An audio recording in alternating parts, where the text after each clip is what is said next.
So the US men's national team is not going to Russia. We all know it's because of that wonderful strike from Alvin Jones. Here are 5 reasons why we are wrong to gloat about defeating the US men's national team. Number 5 on our list, it's just not classy. Let's be honest, nobody likes that whiny winner who makes fun of everybody and runs around the playground and saying, nah, I'm a winner. The United States are a big nation. We knocked them out. Sure, they made fun of us with tweets. Sure, they were condescending to us. Sure, they made some comments that we should have been an easy victory.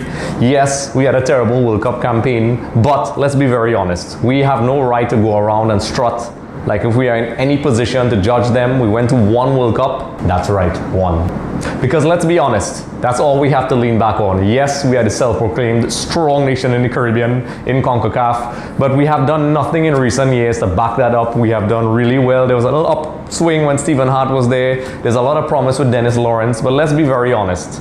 We need to calm down and show a little class, because even though they made fun of us, and sure, we knocked out a superpower, and yes, all the Trinidad and Tobago people felt a little, chuckle on the inside. But let's not sink to that level. Let's enjoy the victory and be calm and then move forward from this. Because I'm pretty sure we may suffer from foot and mouth syndrome the next time we play the US. Number 4 on our list. Get over Jack Warner already. So for many years, it seems as if the Trinidad and Tobago public has been suffering from a bit of a, Jack Warner withdrawal, and specifically the people who are responsible for helping fix the game. Yes, he was the vice president of FIFA. Yes, we got a lot of benefits.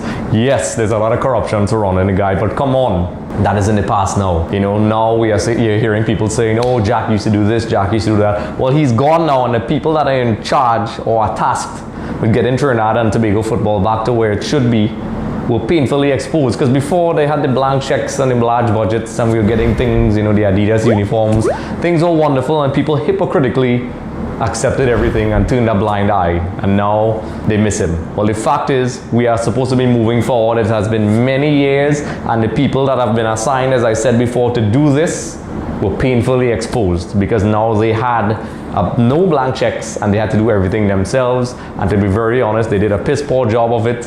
It has not improved. There's a lot of arrogance in football, and to be honest, we keep holding on to what I call the Jack Warner card, and people need to understand that the people who are in charge now are now responsible for taking us forward, and their job is to now move forward and stop living in the past. This is the present. We need to move forward and stop looking back with nostalgia, whatever you want to talk about, with our previous vice president of FIFA. Number 3 on our list, a divided football nation. Yes, so since 2006, when the country had some sort of unity, we managed to take it to the World Cup. We managed to do some amazing things. When we sort of got it together, well, it's almost 10 years, and guess what? No progression has been made. Sure, as I said in my other post, some bright spots, Stephen Hart, Dennis Lawrence, we produced a couple players under this era, but unfortunately we are riddled with scandals. High school scandals, player scandals, salary scandals, scandals at club level, scandals everywhere. The country is just riddled with it. The people who were, once again, I said before in another point, were tasked with making things better and not doing a good job.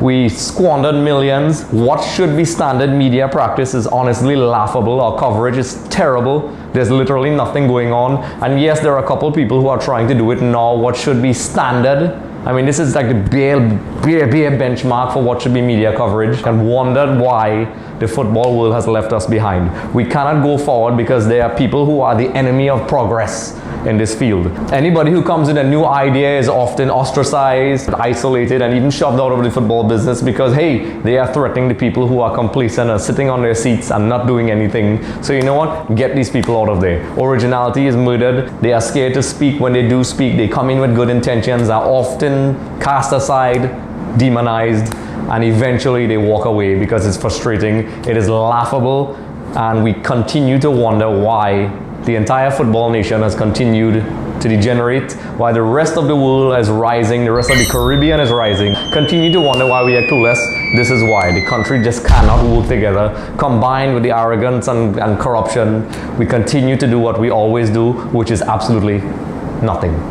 Number 2, a distraction from our real problems. Let's face it, winning 2 games in our entire qualification process is abysmal. Terrible. Dennis Lawrence came in, and make no mistake, he has made improvements, and you heard it here, I said it, I've seen it.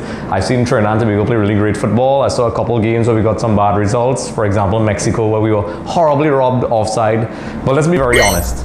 This victory, which was against the US, papered over a lot of cracks. And I'm not going to presume to know what were the problems the administrations faced. There were a lot of problems, but the fact is, the counterproductive nature of our campaign, I don't know the reasoning behind these decisions, but the changing of coaches, Stephen Hart, St. Feet, Dennis Lawrence, it obviously destabilized the campaign for various reasons, and obviously that was going to play a major part in our qualification. Each coach had to basically rebuild. We don't have analytics and things like that where players could come in and have their databases analyzed. Coaches could have a preset record of what is going on, and unfortunately that affected our campaign. It's no surprise to anybody who runs any organization whatsoever that we ended up where we did. Sure, we defeated the US, but let's be real, that victory, while it's amazing and everybody's around Carnival doing the wee jamming still, whatever, it's very clear why we didn't make it to Russia and we didn't have a better record.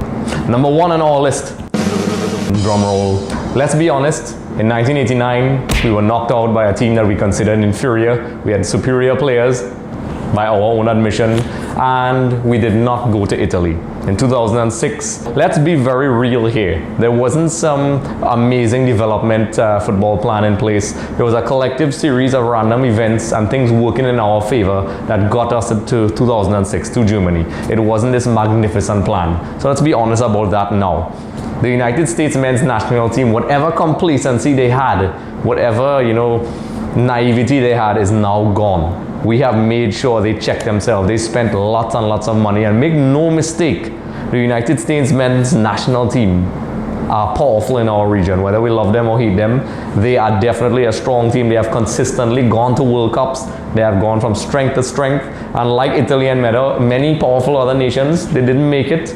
And what we have done is we have forced the United States football environment to refocus, re-establish themselves, and listen, the next time we play the US men's national team, it won't be the same. These guys are not going to play. They have the resources, and what we have to do as a nation is make sure that we don't allow that complacency to also creep into us. Defeating the US men's national team in a one-off and knocking them out of the World Cup is just not enough to move forward. Yes, it was wonderful. Yes, it was a great victory, but it's a minimal bar in what should be something that we should be doing on a regular basis. For a nation that is supposedly a powerful nation in the Caribbean, a self-proclaimed nation, we have done nothing in recent times to earn that title, so we need to get out of that. It's always look at your own house before you look at other people's houses. The United States men's national team are right now planning, as we speak, they have a plan in place for the next World Cup and the next World Cup, and we are always sort of grabbing at straws and grasping at straws.